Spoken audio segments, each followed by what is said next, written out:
ఏనాటికైనా ఇవాళ ప్రజాస్వామ్యబద్ధంగా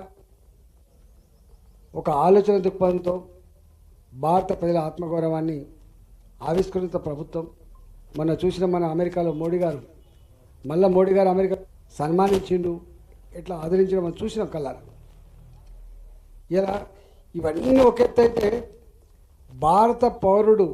భారత సగటు పౌరుడు ప్రపంచంలో ఏ దేశంలో కూడా ఆయన ఇండియన్ అని గల్లెగిరి చెప్పేటువంటి స్థాయికి ఎదిగింది.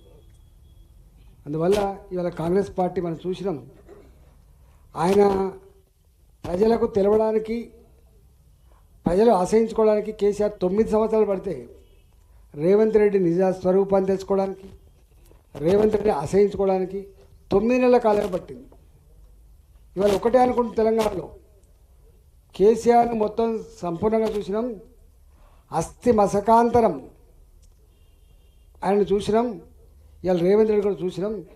ఇవి కాదు, ఈ రాష్ట్రం బాగుపడాలంటే, నిరుద్యోగ సమస్య తీరాలంటే, టీచర్ల సమస్యలు తీరాలంటే, రైతాంగ సమస్యలు తీరాలంటే, మహిళల సమస్యలు తీరాలంటే ఇవాళ ఇక్కడ కూడా భారతీయ జనతా పార్టీ గెలిస్తేనే సాధ్యమైనటువంటి భావన స్పష్టంగా ఉంది, స్పష్టంగా కనబడుతూ ఉంది. కాబట్టి ఇవాళ మా పార్టీ ఆదేశాల మేరకి నేను అన్ని జిల్లాలు తిరుగుతున్నప్పటికి కూడా మొన్న నేను ఇక్కడ వచ్చి నిలబడితే దాదాపు 68,600 ఓట్లు,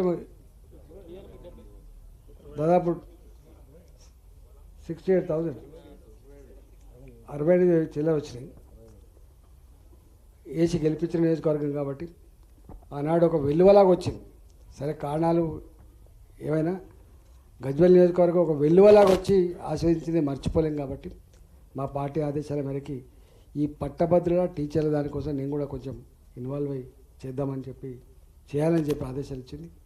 కానీ వాళ్ళు థింక్ చేసుకుంటారు, వాళ్ళు ఆలోచించుకుంటారు. కాబట్టి ఇవాళ మీరు లోతుగా ఆలోచన చేసి ఏది అవసరము, ఇప్పుడు ఏది అవసరం కాదు, ఎవరు మనవాళ్ళు కాదు, ఏ నిర్ణయం గొప్పది, ఏ నిర్ణయం చెడ్డది తర్కించుకోగలిగే శక్తి మీకే ఉంది. కాబట్టి టీచర్లకి, పట్టభద్రులకు వినమ్రంగా నేను విజ్ఞప్తి చేస్తున్నాం, 27వ తారీఖున జరిగేటువంటి ఎన్నికల్లో భారతీయ జనతా పార్టీని సంపూర్ణంగా ఆశ్రయించమని చెప్పి కోరుతూ నమస్కారం.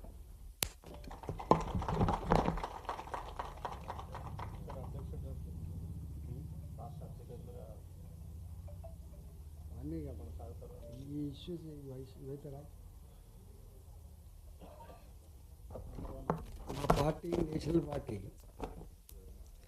Bharatiya Janata party national party కుటుంబ పార్టీలాగా ఉండవు. మా పార్టీలో నిర్ణయాలు సామూహికంగా ఉంటాయి, ప్రజాస్వామ్యబద్ధంగా ఉంటాయి. ఎప్పుడు ఏ నిర్ణయం తీసుకోవాలి అనేది మా పార్టీ నిర్ణయించుకుంటుంది.